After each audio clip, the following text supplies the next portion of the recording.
Hello and welcome to all. I'm Prashant and today is 24th March and we are going to discuss the current affairs from the Hindu. Okay. Again, as I told you earlier also, अब चाहे वो the Hindu हो या Indian express है, इसमें ज़्यादा substantial जो exam के लिए हमारे आर्टिकल्स हैं ना उतने नहीं हैं आजकल, because of election and other things, या काफ़ी सारे रिपीटेड न्यूज़ है जो हमने ऑलरेडी कवर कर रखा है. ओके. लेकिन फिर भी आज जो आपके द हिंदू में जो इंपॉर्टेंट आर्टिकल्स थे उसके कुछ इंपॉर्टेंट आर्टिकल, कुछ सब्जेक्ट जो है हम डिस्कस करते हैं. ओके. उसमें से फर्स्ट हमें डिस्कस करना है इंडिया भूटान रिलेशन. ओके. अब आज के न्यूज़पेपर में ये भी प्रॉब्लम है कि न्यूज़पेपर में almost everywhere it is either electoral bond, 2024 Lok Sabha elections, या फिर अरविंद केजरीवाल जी की अरेस्ट. ओके. यही सब जगह न्यूज़पेपर्स में है. तो इसलिए सब, और इसका एक और चीज याद रखिएगा, अगर किसी भी न्यूज़पेपर में इंपॉर्टेंट न्यूज आपको अगर लगता है कि नहीं है तो you don't have to actually extract any news. ये भी याद रखना, न्यूज़पेपर इसलिए नहीं लिखा जाता है कि यूपीएससी के बच्चे उससे पढ़े और यूपीएससी एग्जाम क्लियर करे. वो न्यूज़पेपर है हमारे लिए, जो इंपॉर्टेंट है वही हमें उसमें से कवर करना है. ओके. तो अगर किसी दिन कोई इंपॉर्टेंट एडिटोरियल नहीं है, इतना रिपीटेड है, तो उसको आपको नहीं पढ़ने की जरूरत है. आप 15-20 मिनट में भी न्यूज़पेपर कंप्लीट कर सकते हो. ओके. अब इंडिया भूटान रिलेशनशिप, ये एक इंपॉर्टेंट टॉपिक हमें स्टार्ट करना है, आज डिस्कस करना है, because our prime minister Narendra Modi ji has visited the Bhutan. Okay. फिर उसके बाद मोहिनी अट्टम, ये जो डांस है हमारा classical dance from Kerala, that we are going to discuss in a particular controversial context है इसका एक, सो विल डिस्कस क्या है. फिर सीएम केजरीवाल जो है, अरविंद केजरीवाल जी, इनको कल आपको पता है कि एनफोर्समेंट डायरेक्टर ने अरेस्ट की है. ओके. अब अरेस्ट होने के बाद there are multiple things that are being discussed कि व्हाई ही इज अरेस्टेड. अब उनकी केस क्या एग्जैक्टली हमारे लिए यूपीएससी के लिए इतना इंपॉर्टेंट नहीं है कि क्या केस है क्या नहीं है. ओके. एनफोर्समेंट डायरेक्टरेट एक टॉपिक इन्फॉर्मेंट है, लेकिन वो हमेशा डिस्कस हम करते रहते हैं हमारे करंट अफेयर्स टॉपिक में. पॉलिटिकल स्लग फेस्ट अब चल रहा है कि कोई कह रहा है कि डेमोक्रेसी खतरे में है, कोई कह रहा है तुमने करप्शन किया इसलिए हमने आपको जेल में डाला है. राइट. हमें थोड़ा सा अलग एस्पेक्ट यहाँ डिस्कस करना है इसका, कि अब क्या केजरीवाल जी सीएम ऑफिस में कंटिन्यू रह सकते हैं, both legal way as well as moral way में. ओके. तो उसके पीछे लीगैलिटी और मोरालिटी जो है कि can he hold the CM office despite being in jail, ये हमें डिस्कस करना है. And then we are going to discuss AUKUS alliance over here. Okay. तो before we start our today's class, सबसे पहले हम प्रणाम करते हैं हमारे जो शहीद है, क्योंकि आज हमारा शहीद दिवस है. इसी दिन पे 23 मार्च 1931 में, अगर आपको याद होगा, आपने हिस्ट्री पढ़ा है, तो भगत सिंह, राजगुरु और Sukhdev, they were hanged by the British government. Okay. Because ये हमारे क्रांतिकारी थे जिन्होंने ब्रिटिश गवर्नमेंट के खिलाफ आवाज उठाई थी. They were the people who were kind of involve in the bombing the Lahore assembly that time. Okay. तो इस केस में कहीं ना कहीं भगत सिंह, राजगुरु और सुखदेव जी को इस आज के दिन फांसी हुआ था, और इसको हम शहीद दिवस एक तरीके से कह सकते हो कि उनके रिमेम्बरेंस में मनाते हैं. तो आज फिर से विल रिमेंबर आर शहीद फॉर दैट. ओके. चलो, अब let's start with the today's news. First is that is prime minister Narendra Modi's visit to the Bhutan. Okay. तो ही हैज विजिटेड भूटान इस रिसेंटली, और अब इसमें ऑफकोर्स इंडिया भूटान रिलेशंस के काफी we can say news is there. Okay. उसके रिलेशंस के regarding news is there. और एक अनाउंसमेंट कल एक इंपॉर्टेंट हुआ था. What was that announcement? कि देखिएगा 2019 से लेके 2024 तक इंडिया ने अराउंड 5000 करोड़ रुपीज का असिस्टेंस जो है that is given to the Bhutan. Okay. अब प्राइम मिनिस्टर नरेंद्र मोदी जो है ही हैज डिक्लेयर्ड कि हम ये असिस्टेंस डबल करने वाले हैं, मतलब during the period of 2024 to 2029. Okay. where these 5 years we are going to give 10,000 crore rupees to the Bhutan as a assistance. 10,000 crore rupees Bhutan को दिया जाएगा. तो ये एक important update that you should be knowing over here. Second important aspect यह है कि during 2021 itself, Prime Minister Narendra Modi ji was announced the highest honor of Bhutan, that is Order of Druk Gyalpo. Okay. तो ये order of drug Gyalpo जैसे हमारा highest एक civilian award होता है, उस तरीके से हाईएस्ट अवार्ड भूटान का होता है. तो ये 2021 में ही प्राइम मिनिस्टर नरेंद्र मोदी जी को अनाउंस हुआ था. अब उनको ये अवार्ड दिया गया है. Physically that particular award is given to him. तो इस अवार्ड का भी यहाँ पे नाम याद रखिएगा, और ये अवार्ड किस कंट्री का है और ये हाईएस्ट उनका ऑनर है, that you should be knowing over here. Okay. तो somehow through this award Bhutan acknowledge the role of India in assisting Bhutan in quelling the COVID, कि कोविड-19 के टाइम पे कोविड-19 को मैनेजमेंट में इंडिया ने काफी मदद की थी भूटान को. ओके. और उसको कहीं ना कहीं भूटान अब इस अवार्ड देके हमारे प्राइम मिनिस्टर जी को ये कहीं ना कहीं दर्शा रहा है. Okay, that is something we should understand. अब और एक इसमें एस्पेक्ट ये आता है कि देखिएगा ये विजिट जो है ना हमारे प्राइम मिनिस्टर नरेंद्र मोदी जी की थोड़ी सी अनयूजुअल है। ओके, क्यों? क्योंकि model code of conduct already हमारा इन प्लेस है, इलेक्शंस अनाउंस हो चुके हैं, but despite that the prime minister has visited some other country. Okay, तो इलीगल है ऐसा कुछ नहीं है, बट थोड़ा सा अनयूजुअल है, that is something we should understand. और दूसरा है कि बिकॉज यहाँ मॉडल कोड ऑफ कंडक्ट के बाद उन्होंने अनाउंसमेंट किया है कि 5,000 से अब हम 10,000 करोड़ रुपीस का नेक्स्ट 5 ईयर्स तक डबल मतलब असिस्टेंस करने वाले हैं, तो ये अनाउंसमेंट एक तरीके से की गई है। ओके, तो ऐसी नई announcement as such model of code of conduct में आप कर नहीं सकते, तो इसके लिए स्पेशली इलेक्शन कमीशन की परमिशन ली गई है। ओके, इलेक्शन कमीशन में उनको परमिशन दिया था कि ऐसा आप अनाउंसमेंट कर सकते हो, बिकॉज एनीवेज एक्सटर्नल रिलेशंस के रिगार्डिंग डोमेस्टिक अनाउंसमेंट नहीं है, और भूटान का कोई इंपॉर्टेंस भी है इंडिया के लिए, तो कहीं ना कहीं भूटान का इंपॉर्टेंस भी हमारे लिए दिखाता है। ओके, कि स्पेशली इलेक्शन कमीशन से आप परमिशन लेते हैं and then you announce something like this. Okay, तो ये भी थोड़ा सा इस एस्पेक्ट में आपको याद रखना है। अब इंडिया भूटान ओवरऑल रिलेशंस है, उसके बारे में हम डिस्कस करते हैं। Okay, so here you know that Bhutan है यहाँ, सॉरी यहाँ इंडिया है हमारा। ओके, यहाँ भूटान है, और you will find here China, and China का सारा टेरिटरी है। ओके, तो भूटान का इंडिया के लिए सिग्निफिकेंस क्या है, let's try to understand that. ये सारा सिग्निफिकेंस मैंने आपको यहाँ नोट्स में दे रखा है।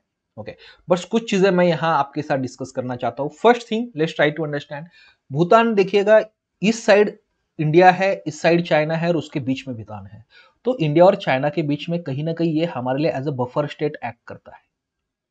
Okay, this acts as a buffer state for India and China, और इंडिया की चीज में एक बफर स्टेट एक्ट करता है, that is also very important thing. और आपको पता भी होगा कि भूटान और इंडिया की काफी कॉर्डियल रिलेशनशिप है। तो जब यहाँ डोकलाम प्लेटू में, ओके, यहाँ डोकलाम में जब चाइना की फोर्सेस यहां तक आ चुके थे, तो इंडिया को कहीं ना कहीं भूटान ने परमिशन दिया था कि Indian forces can also go there, और यहाँ डोकलाम प्लेटू का हमारा स्टैंड ऑफ हुआ था between Indian Chinese forces. Okay, fine. So उस रिस्पेक्ट में काफी इंपॉर्टेंट है भूटान हमारे लिए, एक strategic significance. Second, of course it's a neighbour, forget about कि being a neighbour itself is very important, क्योंकि हमारे नेबर्स के साथ हमारे रिलेशनशिप अच्छे होना काफी इंपॉर्टेंट है। ओके, हम हमारे नेबर चूज नहीं कर सकते। हमारे फॉर्मर प्राइम मिनिस्टर जी का काफी फेमस सेंटेंस है कि we can not choose our neighbours but we can choose our friends, right. तो भूटान कहीं ना कहीं हम एक तरीके से फ्रेंड रिलेशंस हमारे रखना काफी इंपॉर्टेंट होता है। तो एज ए नेबर इटसेल्फ हमारी नेबरहुड फर्स्ट पॉलिसी है, उसके लिए भी भूटान काफी इंपॉर्टेंट है। ट्रेड रिलेशंस में भी Bhutan is important for us. Okay, और हमसे भी ज्यादा मतलब लाइक इंडिया एक्चुअली भूटान के लिए काफी इंपॉर्टेंट है उस रिस्पेक्ट में। क्यों? क्योंकि भूटान का लार्जेस्ट ट्रेडिंग पार्टनर इंडिया है। ओके, और इंडिया से भी काफी सारा एक्सपोर्ट जो है यहाँ पे भूटान में होता है, तो भूटान ट्रेडिंग के लिए भी काफी इंपॉर्टेंट है, that we should understand over here. Okay, then we have very long standing cultural ties also, specially Buddhism के रिगार्डिंग। ओके, काफी इंपॉर्टेंट हमारे कल्चरल टाइज भी है भूटान के साथ। और जो इंडिया भी कहीं ना कहीं एनवायरमेंट फ्रेंडली पॉलिसीज अडॉप्ट कर रहा है, इंडिया क्लाइमेट चेंज के लिए भी काफी काम कर रहा है। हम हमारी सोलर पावर एनर्जी है वो बढ़ा रहे हैं, हमारी इंटेंडेड कहीं ना कहीं नेशनली डिटरमाइंड कॉन्ट्रीब्यूशन है, उसको हम राइट पाथ पे इंप्लीमेंट करने का ट्राई करते हैं। उसी तरीके से भूटान भी इन्वायरमेंट के रिगार्डिंग काफी कंसर्न है, and they also implement many things. Okay, तो उनका भी कहीं ना कहीं एक कार्बन न्यूट्रल भूटान बनाने का आप कह सकते हो टारगेट है। तो एनवायरमेंटल एस्पेक्ट में भी हम कह सकते हो कि वो both countries are important for each other. Okay, तो as a buffer state, as a neighbour, as a trading partner, having cultural ties as well as environmental concerns as well as connectivity things, Bhutan is an important neighbor for us. Okay, what are the issues then in this? और देखिएगा भूटान के साथ हम काफी assistance भी भूटान को देते हैं, फाइनेंशियल असिस्टेंस इज गिवन, काफी dams, hydro power projects actually Bhutan में क्रिएट किए गए हैं, जिसमें इंडिया एक्चुअली भूटान को असिस्टेंस देता है। Okay, but there are few challenges also. First challenge है कहीं ना कहीं चाइना का प्रेजेंस।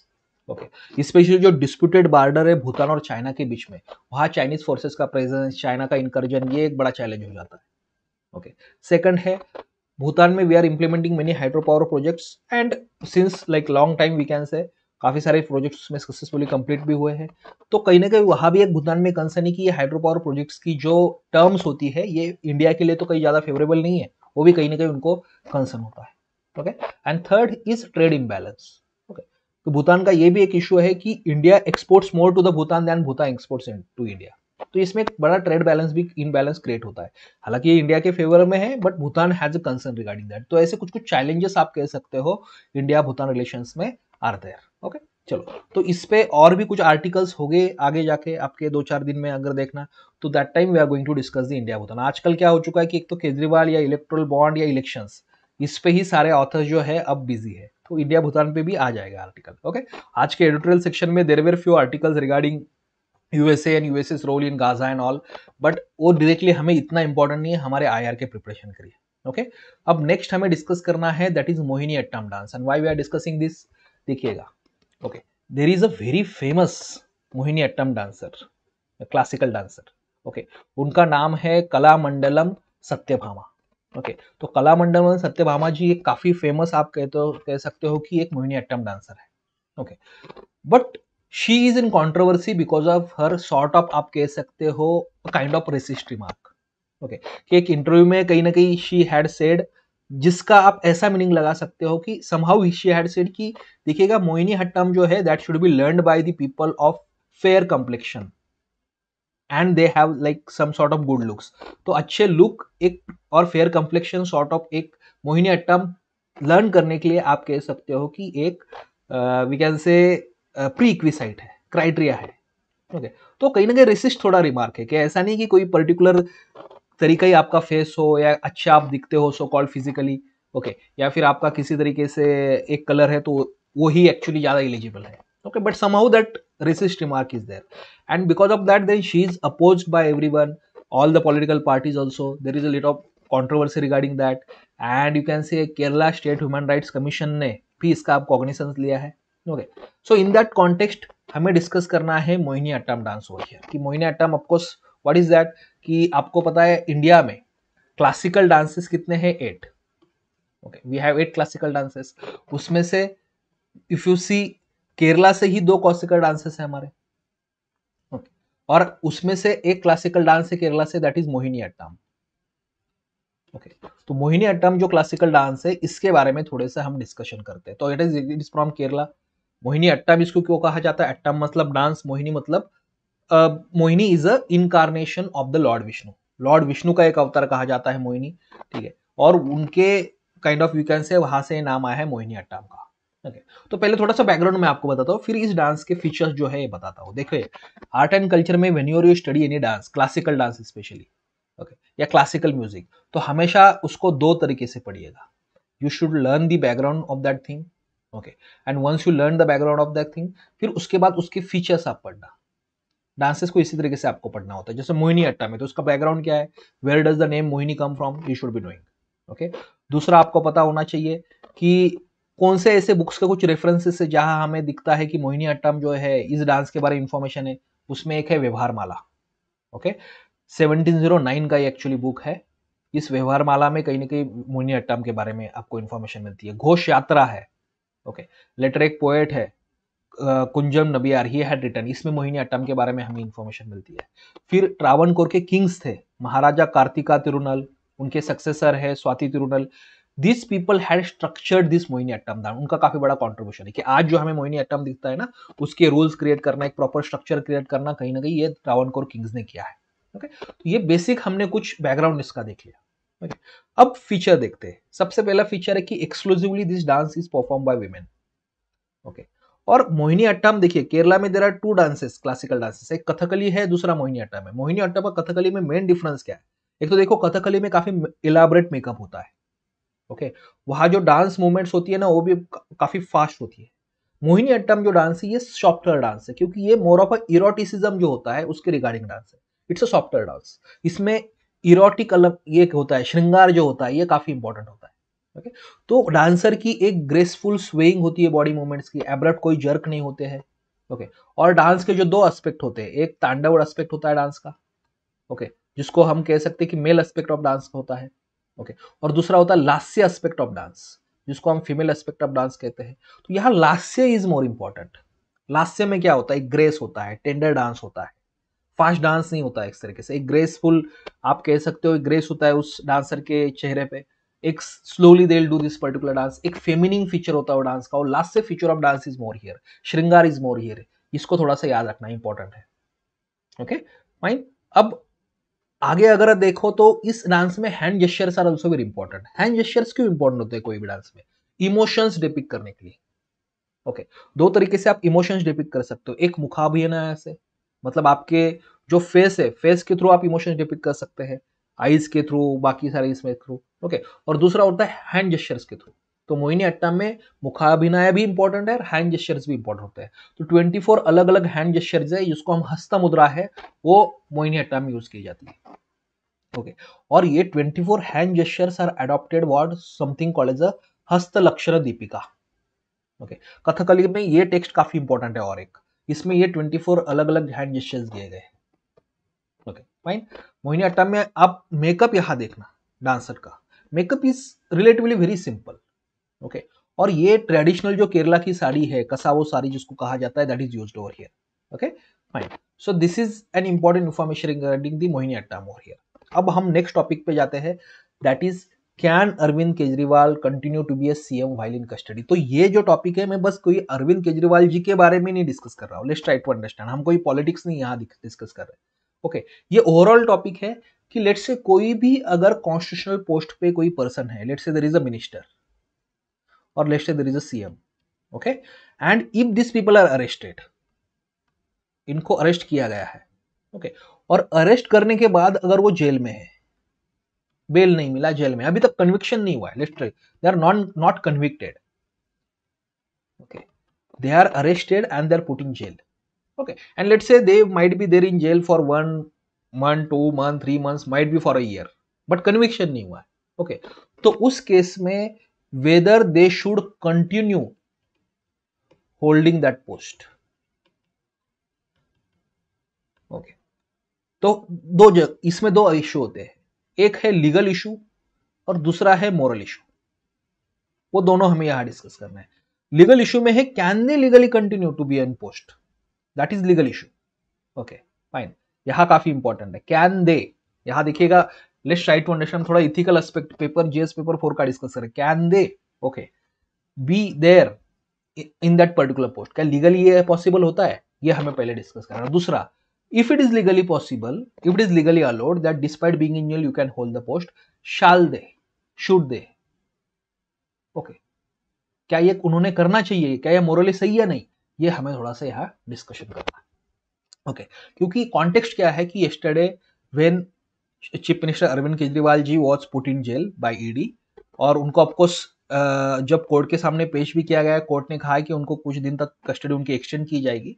सो आम आदमी पार्टी का ऑफिशियल स्टेटमेंट ये है कि Kejriwal ji is going to be continue to be a CM, okay, उनको पोस्ट से रिजाइन नहीं करना है। और अर्लियर भी ऐसे काफी सारे केसेस हुए हैं, ओके, फॉर एग्जाम्पल तमिलनाडु में एक केस था, सेंथी बालाजी जो मिनिस्टर्स थे उनके रिगार्डिंग की, he was put in jail, conviction नहीं हुआ है कि अरेस्ट हुआ है, but he was in jail for so many days और still he was minister. Same way Maharashtra में ऑल्सो सेम थिंग हैपेंड, एक मिनिस्टर को जेल में डाला गया था, केस उनका आगे चल रहा है, बट उनको जल्दी मेल नहीं मिला, लेकिन फिर भी उनको वैसे ही मिनिस्टर रखा गया था। ओके, तो क्या ऐसा लीगली पॉसिबल है, क्या अलो है क्या? तो सबसे पहले yes, it is legally allowed. Why? Because they are, first of all they are not convicted it और nor they are disqualified it. As a MP और एमएलए उनको अभी तक डिस्क्वालीफाई नहीं किया आपने, so they are not disqualified first of all, okay, and they are not even convicted, okay. तो उस केस में अगर कह सकते हो कि legally it's right, constitutional way में, अगर लीगल वे में देखा जाए तो इट्स राइट कि आप अगर even you are a minister and you are put in jail और अभी तक कन्विक्शन नहीं हुआ, आगे कोर्ट नहीं, केस नहीं चल रहा है, बस बेल एप्लीकेशन आपका रिजेक्ट हो रहा है और आप जेल में है, तो लीगली तो कहीं ना कहीं देखिएगा, इसको आप कह सकते हो कि it is possible, okay. But क्या मोरली ये सही है, ओके, तो वो एक क्वेश्चन कहीं ना कहीं आता है, ओके। और इस वेदर इट्स मोरली राइट और रॉन्ग, ओके, इसके regarding Supreme Court has certain observations, okay. तो Supreme Court in Manoj Narula versus Union in India case, okay, Supreme Court ने अपने कुछ ऑब्जर्वेशंस दिए हैं, ओके। और सुप्रीम कोर्ट क्या कहता है कि basic norm, okay, for holding any public office, ये कौन सी है, ओके। तो सुप्रीम कोर्ट यहां 3 नॉर्म आपको बताता है for holding the public office, GS paper 4 के लिए काफी इंपॉर्टेंट है आपके लिए, okay. First is constitutional morality, okay, constitutional morality. Constitutional morality मतलब क्या? कि you should avoid acting in such a way that is contradictory to the rule of constitution. आपने ऐसा ही एक्ट करना चाहिए जो according to the rule of law as well as जो भी कॉन्स्टिट्यूशन है उस हिसाब से आपका होना चाहिए। ओके तो कॉन्स्टिट्यूशनल मोरालिटी अगर आप में नहीं है, कॉन्स्टिट्यूशन ने जो मोरालिटी हमें दी है, प्रिंसिपल्स जो दिए हैं, जो वैल्यूज हमें दिए हैं, अगर उस हिसाब से आपका बिहेवियर नहीं है, ओके या फिर कोई लॉ है और उसको अगर आप फॉलो नहीं करते हो, तो then you should not be there in the office. तो first, constitutional morality is very important. Second, यहां सुप्रीम कोर्ट कहता है गुड गवर्नेंस। ठीक है, फाइन। गुड गवर्नेंस मतलब क्या है कि the person who is there in the power should rise above the own interest. खुद के इंटरेस्ट या खुद के पार्टी के इंटरेस्ट, इससे बियॉन्ड उस पर्सन ने जाना चाहिए। ओके और larger outlook they should take. लोगों का इंटरेस्ट उन्होंने देखना चाहिए कि ये नहीं कि मैं अरेस्ट हो गया तो अगर मैं सीएम की या मिनिस्टर पोस्ट की अगर रिजाइन कर देता हूं तो मेरे पार्टी को हार्म हो जाएगा। Okay that's a very parochial we can say kind of outlook. Okay larger interest आप देखना, लार्जर मोरालिटी आप देखना और उसके बाद आप डिसीजन लीजिएगा। हालांकि सुप्रीम कोर्ट ने ये नहीं कहा कि रिजाइन कर देना चाहिए किसी ने, ये ओल्डर केस है 2014 का, उसमें जजमेंट है। ओके और थर्ड यहां पे आता है that is something called as a morality attach to the public office. Okay third आप कह सकते हो, इसको हम कह सकते हैं constitutional trust. Constitutional trust. Okay fine. तीन क्राइटेरिया यहां दिया गया है। First that is constitutional morality, second good governance और तीसरा है constitutional trust. Okay constitutional trust मतलब हर ऑफिस की अपनी अपनी एक मोरालिटी अटैच होती है उसके साथ। ओके तो are you upholding that morality? ये तीन आप एस्पेक्ट है जिसके थ्रू इवेल्युएट कर सकते हो कि उस पर्टिकुलर पर्सन ने उस ऑफिस में होना चाहिए या नहीं होना चाहिए। देखिएगा ये कोई लीगल गाइडलाइंस नहीं है, लीगली इट्स पॉसिबल। ओके और अपार्ट फ्रॉम दैट ये तो मोरालिटी के लेवल पे, कुछ प्रैक्टिकल आर्ग्यूमेंट्स भी कोर्ट के हैं इसके regarding. What is practical argument? For example, अब आपने कोई मोरल चीज नहीं देखी, लीगल इट इज पॉसिबल, लेकिन फिर भी आप सीएम या मिनिस्टर बने रहे, तो क्या सच में आप जेल में रह के प्रॉपर काम कर सकते हो? तो उसमें प्रैक्टिकल काफी इश्यूज होते हैं। फॉर एग्जाम्पल, अगर chief ministers and other people have taken oath of secrecy, okay और मतलब कि वो जो भी काम करते हैं वो सीक्रेट रहना चाहिए, बाहर जहां जरूरत नहीं वहां they won't actually tell this things. Okay तो अगर यहाँ पे किसी सेक्रेटरी को चीफ मिनिस्टर कहते कि ये फाइल्स मेरे पास लाना, ओके या फिर ये फाइल्स पे साइन कर देना, तो ये डायरेक्ट कम्युनिकेट तो नहीं कर सकते जेल के थ्रू, लीगली डायरेक्टली कम्युनिकेशन नहीं हो सकता है, जेल के अथॉरिटीज के थ्रू होता है। ओके तो वो कहीं ना कहीं आप देखना सीक्रेसी के बियॉन्ड जाता है, क्योंकि थर्ड पार्टी वहां इंफॉर्मेशन में इन्वॉल्व है। Okay. So that is a practical difficulty also for any minister holding a post during a jail. Okay. So these are some of the issues that we should understand over here. However, of course, Supreme Court ने उस वक्त भी कहा था और उसके बाद भी एक हाई कोर्ट ने कहा है कि legally they are not disqualified as the MLA. They are not disqualified either under the Anti-Defection Law या Representation of People Act of 1951. यहाँ तो Representation of People Act आता है, मेन रिलेवेंट है। ओके तो उस केस में they are not disqualified, so legally तो they can continue. However the citizens can expect from them that they should resign. Citizens expectation कर सकते हैं बट लीगली वो कंटिन्यू कर सकते हैं। दैट इज समथिंग हम we have discuss in this particular article. अब आज का लास्ट टॉपिक हम डिस्कस करते हैं, that is Australia Britain to build AUKUS submarines. Okay तो ये न्यूज इतना हमारे लिए इंपॉर्टेंट नहीं है। What is important for us, what is AUKUS alliance, ये क्या है? ओके तो AU मतलब ऑस्ट्रेलिया, ओके ए मतलब ऑस्ट्रेलिया, यूके मतलब यूनाइटेड किंगडम एंड यूएस मतलब यूनाइटेड स्टेट्स। ओके तो यहां सबसे पहले इससे ही हमें पता चलता है कि it's a trilateral alliance. Okay जहां ए आता है आपका Australia, UK, United Kingdom and USA, इन तीनों का आप कह सकते हो ये ट्राइलैटरल अलायंस है। What is this alliance? इस अलायंस में basically UK and US they already have nuclear power submarine technology. जो न्यूक्लियर पावर सबमरीन होती है वो ऑलरेडी इन कंट्रीज के पास है, यूके और यूएस के पास। तो इस पैक्ट के अंडर या इस अलायंस के under what they are going to do is they are going to give this nuclear power submarine technology to the Australia. Simple way में देखा जाए तो ये अलायंस में सबसे मेन एस्पेक्ट है कि यूएस और यूके उनके पास जो न्यूक्लियर पावर सबमरीन टेक जो है they are going to give to the Australia. और मेनली ये मूव कहीं ना कहीं चाइना को काउंटर करने के लिए मानी जाती है।